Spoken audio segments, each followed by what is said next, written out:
Aqui hoje exclusivamente para o nosso grupo da Advocacia Criminal, para você que é integrante desse grupo aí maravilhoso, dessa grande família, para poder falar um pouco sobre o habeas corpus. Na verdade é um vídeo aula extremamente prático, uma mentoria onde a gente vai tratar dos principais pontos ali sobre o habeas corpus, dar um ponto de partida para a gente falar um pouco sobre o HC, poder te ajudar na prática criminal em relação a esse remédio que muitos conhecem como remédio heróico, mas é verdade que o habeas corpus nos últimos anos perdeu muito do seu heroísmo. Não cabe habeas corpus para substituir rock, não cabe habeas corpus para substituir reze, não cabe habeas corpus para substituir uma apelação, um recurso extraordinário especial, uma grave execução, não cabe habeas corpus para trancar em alguns casos o processo penal.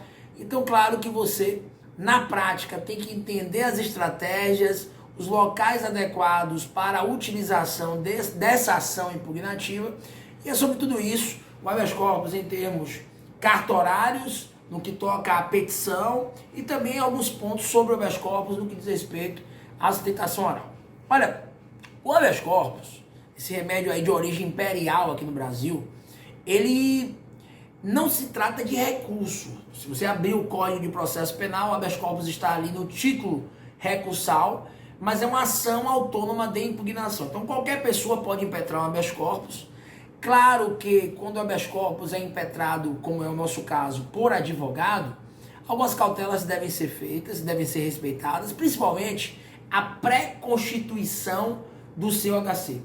A pré-constituição do seu habeas corpus com toda a matéria probatória, pré-constituindo a prova de suas alegações. Isso é muito importante, porque no habeas corpus não se admite um exame aprofundado de prova, uma cognição exauriente.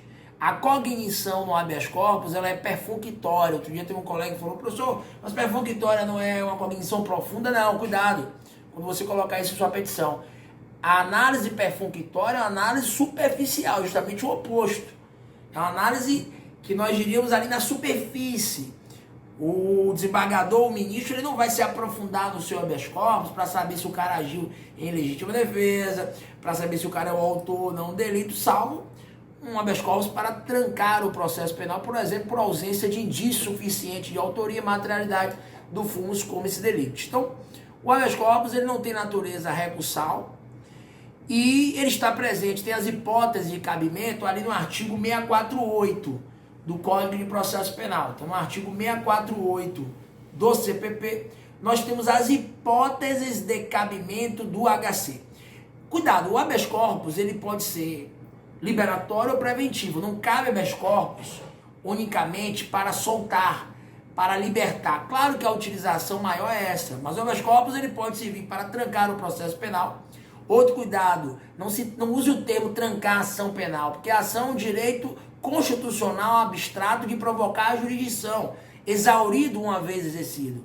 O que se tranca é o inquérito policial arquivando, ou eu posso extinguir o processo com ou sem julgamento de mérito, é o trancamento do processo penal. Então se tranca inquérito ou processo penal por ausência de justa causa.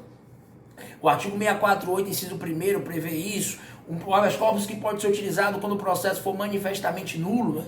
Um habeas corpus que pode ser utilizado para desentranhar provas ilícitas, para reconhecer a incompetência do juízo. Um habeas corpus que pode ser manejado ali para declarar extinta a punibilidade. Então o habeas corpus ele não tem essa função apenas de soltar, de libertar. O habeas corpus pode ser utilizado também em outros momentos e com outras funções no processo penal.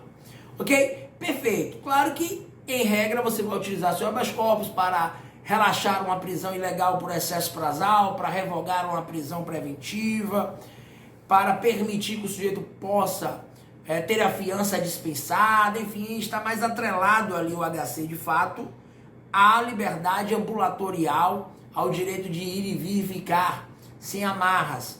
Mas o habeas corpus também tem outras funções, muito se chama habeas corpus profilático, também quando eu utilizo não apenas para libertar, não apenas para soltar. Perfeito. Olha, vamos começar falando sobre a petição do habeas corpus, ok? Eu tenho até um gráficozinho muito legal, me peça que depois eu vou encaminhar para você ali no privado.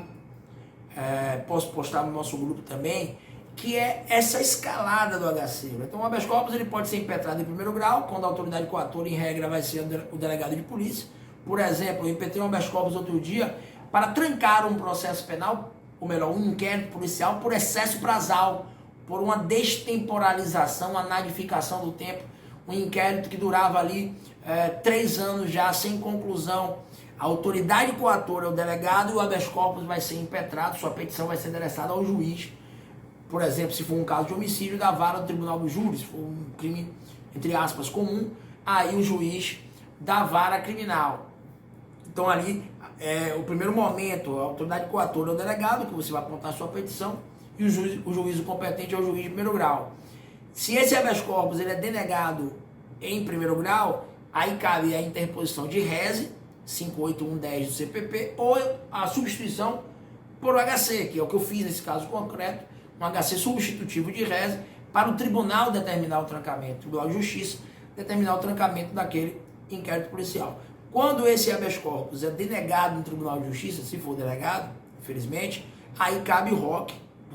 Eu oriento que você interpõe o ROC, porque é a atividade recursal ortodoxa, o que os tribunais geralmente exigem para conhecer do seu pedido.